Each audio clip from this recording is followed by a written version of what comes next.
the Sennheiser HD599. Let's do a little bit of a review here. So first off, I want to say that the folks over at Sennheiser did send me these headphones to check out. Very grateful for that. Really appreciative. I was looking forward to them. Honestly, I never got a chance to look at the Sennheiser HD598s, which have been super popular for a super long time. And so I was looking forward to checking these out. So they came in the past week or two, probably 2 weeks at this point. I have been using these guys and as kind of my daily driver, mostly at work in my office, just having them on. I have headphones on all the time in my office. That way nobody talks to me, and that's the way I like it. So let's talk a little bit about the look, the feel, all those kinds of things, and then we'll get into the nitty-gritty of how do they sound. So we've got some nice things going on here. We've got some brushed aluminum chrome. It feels like plastic, but it's very nice looking. This is more, when I see this color online, it looks more like just sort of a beige, but it's more of an ivory color when you look at it up close and personal. These are open-backed headphones here. As you can see, they got this grill. You've got your nice plush, foamy, velour earpads. I like these earpads. They're very comfortable. Inside, you've got the sloping Sennheiser interior, which has been something that has always been a part of Sennheiser headphones as far as I know, and all the Sennheiser headphones that I've seen. They are detachable. They come with one 1-meter cable that terminates in a 3.5 millimeter jack, and then this one is the longer one. I think it's like a 9-foot cable that terminates in a 3/4 inch. So that's more the professional studio cable. Got a good bit of travel here on the headphones, on the adjustments. This feels like plastic, although it feels like there might be some metal inside. So I don't know. They're pretty sturdily built. I got no real problems with the build quality. In fact, I think the build quality is one of their major pluses. You've got a little Sennheiser logo on the band here, and then this nice leather band. I mean, this feels like some kind of real leather. It doesn't smell like PU leather, because PU leather always stinks. The headphones, can't tell. I have to send these back, so I don't want to break them. I can't tell if these are removable or not, but usually for this price point, you get some removable ear pads. So I would guess that they are, but you might want to check if you're looking to purchase these. And yeah, they're a nice feeling, a nice looking, very comfortable headphone. So let's talk about how they sound and how I tested how they sound.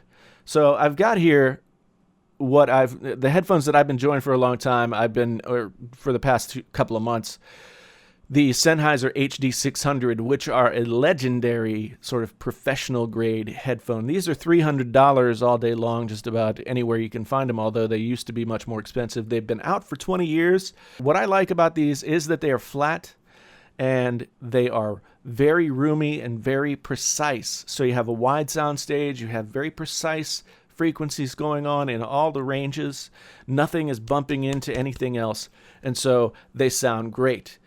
They are, one of the new standards for me when comparing headphones. They're also open-backed, just like these, so I thought they would be a good comparison point. These are the oldest headphone that I have. In fact, I've had these for so long that the original ear cups or ear pads started to turn to dust, so I had to get these replacements, which are, stylish. They're comfortable, but so these are the Grado SR-80s, not the SR-80i that came out after it, and I think there's been an SR-80e now, but I got these years and years ago. They were $80 when I got them, and they are not the most comfortable headphone. They are not made of plush materials. They are, they're a throwback to the days when when you put headphones on because you needed to hear something, not because you wanted to be sink into the bubbly goodness of blissful audio or anything like that. But they are blissful. These are amazing. These SR-80s. To this day, they're more enjoyable than these headphones. Now, by enjoyable, I mean they're just very energetic in a way that these are not. It's hard to describe. Writing about music or talking about music is like, dancing about architecture. It's hard to describe what this is all about. But these things, I use these three, and then again, I wanted to have something tried and true to throw into the mix, so I've got my Sony MDR-v6s, which are just like the Sony MDR 7506s. These are a closed-backed headphone. These are a workhorse headphone in studios and in all other kinds of professional applications for years and years and years and years. I bought my first pair probably 15 plus, maybe 20 years ago. Anyway, so how did they stack up with the 599s? These in no way have the fine tuning of the frequencies that the 600s have. I'll say that they are enjoyable sounding, much like these guys are, but there's something happening here. Now, trying out a bunch of different things, these guys prove themselves to be just a completely different kind of headphone. So I just used them as a palate cleanser when I was rolling back and forth. What I did was I like I said, I used these as a daily driver for a couple of weeks. And then last night I sat here at the desk for about an hour. I had these four sets of headphones in front of me. I was playing just different kinds of stuff off of my computer. The intro to Smells Like Teen Spirit, which tells me a lot about how something handles low end, how something handles sort of the necessary like crack of rock and roll. I also like to listen to Boston when I test headphones, because the self-titled Boston record is really well produced and sounds really great, and everything is just really tight, so I can get a sense of if there are stray frequencies that are bumping into each other, or if something sounds congested, like the frequencies are just not dialed in the way that they should be, then I know if I listen to Boston. I also listen to some Hem. I listen to some Levon Helm. I listened to a little bit of classical stuff. I listened to as much different stuff as I could, and I listened to the same sections of each song over and over with each set of headphones. I learned a lot of things. And one thing I will say is that they are a fun headphone. They are low mid-range heavy somehow compared to these. Now, these are all open-backed headphones, so they should have some commonalities in how they perform, but each time I came back to these, they were much darker, and I think a lot of that was because the low mid-range was bleeding up into the mid-range and then into the almost into the highs, like maybe the 2,500 to 5,000 frequencies. So they sounded, as a lot of reviewers say, veiled, which to me just means that all the different frequencies that are being driven at you are not easily recognized. So these, you could hear everything all the time. You could hear a wide soundstage. You could hear in a clinical way what you wanted to hear. Now let's use Nirvana Smells Like Teen Spirit as an example. These were good rock and roll headphones because they just kind of really, that mid-range push that they have gave a lot of oomph to rock and roll, but they still weren't really bell clear in the other frequencies. And so after a while, especially at louder volumes, these became pretty quickly fatiguing. These things sounded amazing on rock and roll. Like when the drums come in on Smells Like Teen Spirit with that fill, and it just is thunderous and amazing on these. These, I could mix a record like that on these because I wouldn't fall in love with how like thumpy they are. So these again are professional. These again are for enjoyment. These fell into a third place. Now let's say, you might be saying, Jason, wait. You're talking about different headphones at different price points.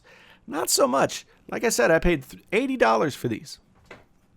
And they're still about $80 or $100 all day long everywhere in their current incarnation, which I think is the SR-80E. I'll leave links to all this stuff down in the comments below, as they say. These retail at $249.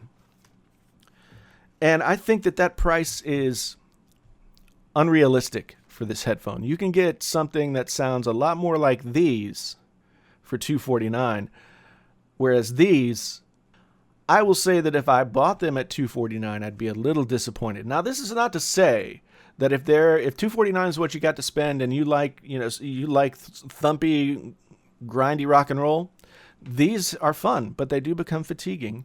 And I've heard better frequency separation in headphones of similar price range. So everybody's hearing is different.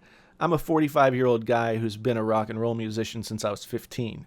So my hearing is not the same as yours, and that's just how it is. These are but I have an educated ear. I have listened to a lot of stuff, and I'm giving you the benefit of what my experience is with these.